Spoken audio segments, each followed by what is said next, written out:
hunt for all the yellow art supplies in my studio today, so I'm going through my stuff and just taking out any random thing that I see that's yellow. And that's because I'm filling an entire spread in my sketchbook using only yellow art supplies.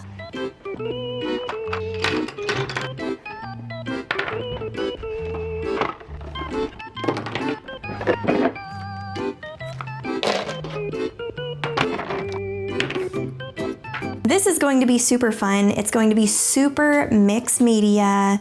We're just gonna go with the flow, see whatever happens. And if I'm being honest, I'm a little bit intimidated to do yellow because I feel like it's gonna be hard to get some contrast. We'll just have to work with what we have. I got this idea from Drawing with Waffles. She went through all the colors and it was so fun. And it has been so helpful for me because I feel like I've already learned a lot just by doing red and orange. So I'm really excited to hop into using yellow. Anyway, let's get started and see what we can do.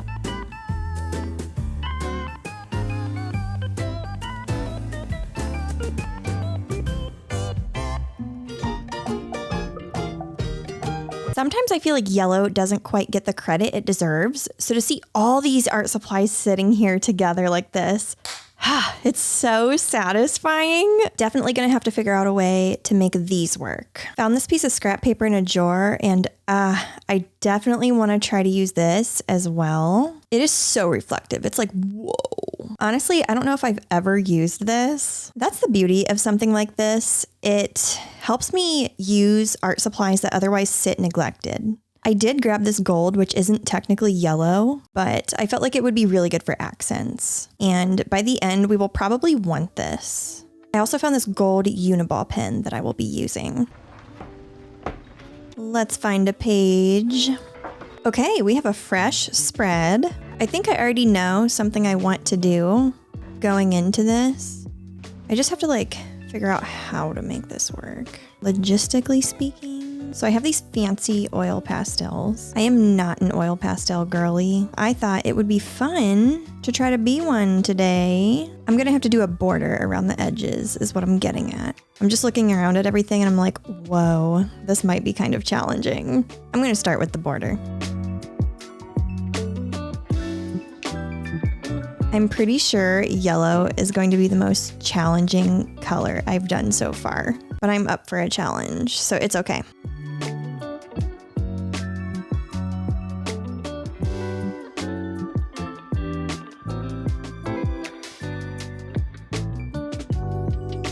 The border is done. All right, I don't normally draw people that much anymore. We're gonna try a figure drawing with this marker. Let's keep it gestural, try to make him look like he's walking. A casual businessman, if you will. Have to do these dress shoes here and keep it as simple as we can. Got a little tie, color in parts of the suits. Yeah. I thought the hair was kind of fun. At this point, I'm doing a voiceover, by the way. I lost the audio for the rest of this video, and I am just kind of doing a voiceover now. Anyway, time for a cute little round cat.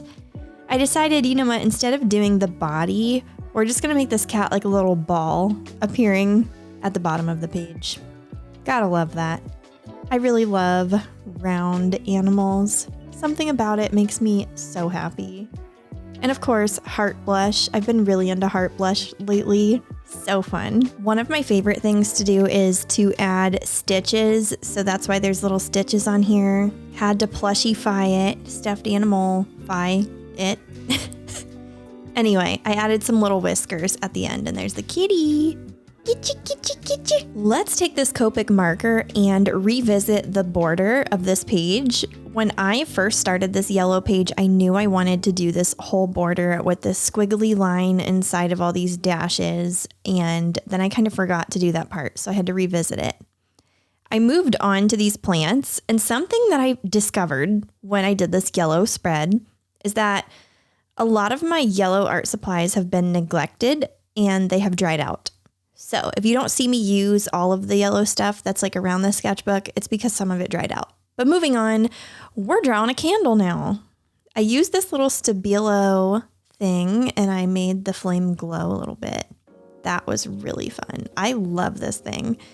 Now I'm just using these Artex markers and layering lots of different shades of yellow for that candle. It was so fun. Now I'm doing this house here with this Sharpie. And not gonna lie, at this point, I started realizing like, yeah, this page is a lot more challenging than the other two. It is a lot harder to achieve contrast.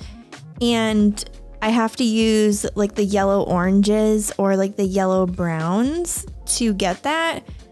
Except I don't have a lot of those. So I'm just working with what I have.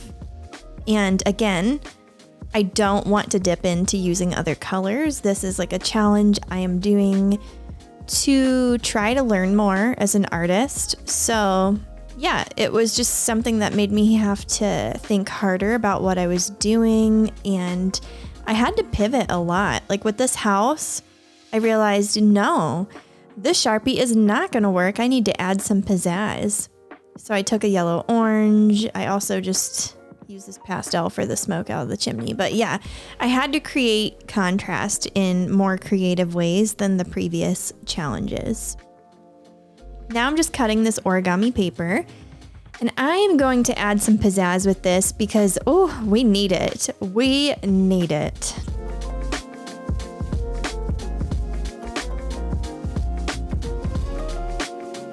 So I cut out all these flowers and I decided to glue those on the page after I found a good arrangement. And I found one. It's kind of cool the way the camera is pointing at the page right now. These flowers look so orange, but in real life, this is so bright yellow. It's not even funny. So it's just neat that the holographic paper lends itself to different colors under different types of lighting. And when these camera lights blast on the page, they look darker or something. I don't know how to describe it. Anyway, I cut out more paper to put the centers of the flowers on, and that made the page feel a lot more lifelike. At this point, I just kept looking at that cat too and was like, you know what? I kind of want to do another animal. So I did this wide-eyed bear, and that was really fun. Let me know if you have tried this challenge before and what colors you have done.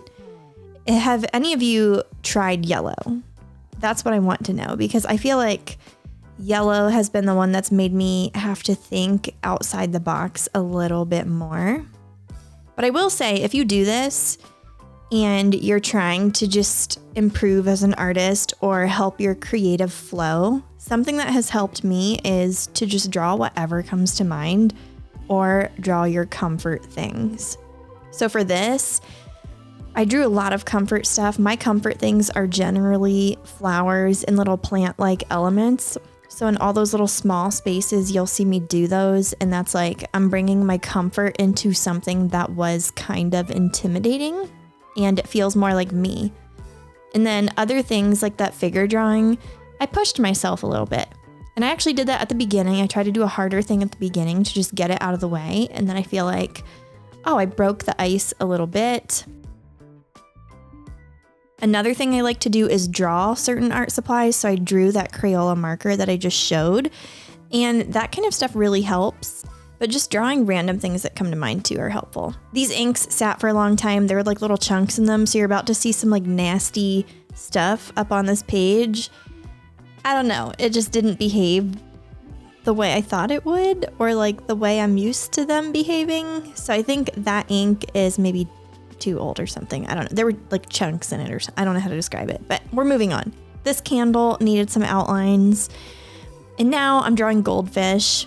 My kids really love the turtles at Aldi. It's like a generic goldfish, but for some reason goldfish were on my mind with all these colors, so I just drew them. But let me know if you know what I'm talking about with the Aldi turtles. I think they taste better than goldfish, and so do my kids.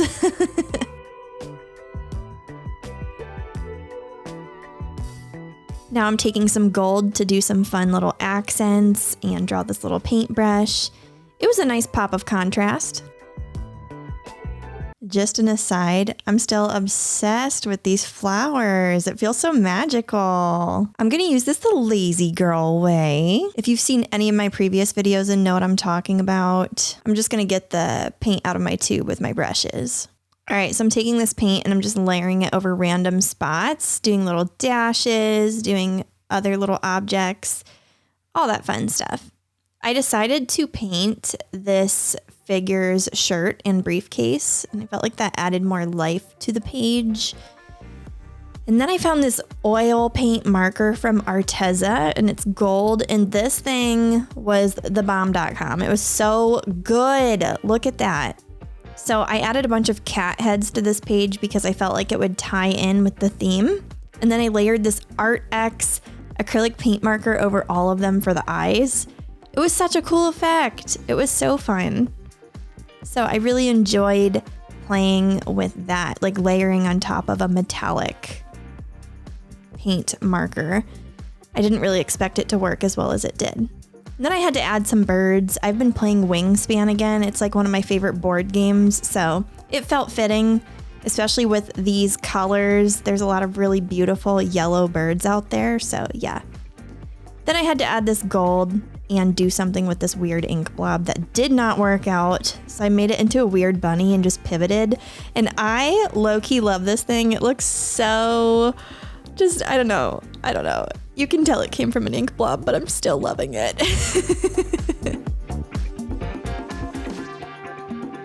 Well, that was fun. I will say, I feel like I was right to think this would be the hardest one yet. I lost the audio footage and had to voice over this video. But throughout this video, I think like 5 or 6 times, I actually said, wow, this is the hardest color challenge I have done yet. Because with yellow, it's kind of hard to see on the camera for you folks, but even in real life, it's just hard to achieve that contrast. So I kind of worked with what I had and I implemented a lot of gold in throughout this. So that's why you see some gold here and there, which I love how it reflects. And then I just love how this origami paper that was reflective got to be used too. So I used some scrap paper there. Throughout this challenge, I also thought to myself a couple times, you know, it would be really fun if one day I do this challenge again, but I only do complementary colors because it would be really sweet to fill a spread using only yellow and purple. And some of you folks have commented in the past, Mira, why don't you just use 2 colors for this challenge? The reason for that is because I want to challenge myself by using only 1 color right now. So I'm going through the rainbow, I'm doing green next, but I do think once I finish this series, I'm probably gonna move on to complementary colors because it sounds fun. I will link my other videos down below with red and orange in case you want to see them. I will also include some videos that are binge worthy that I think you folks would like. Anyway, thank you so much for hanging out in this art video. I hope you have a beautiful day. Bye.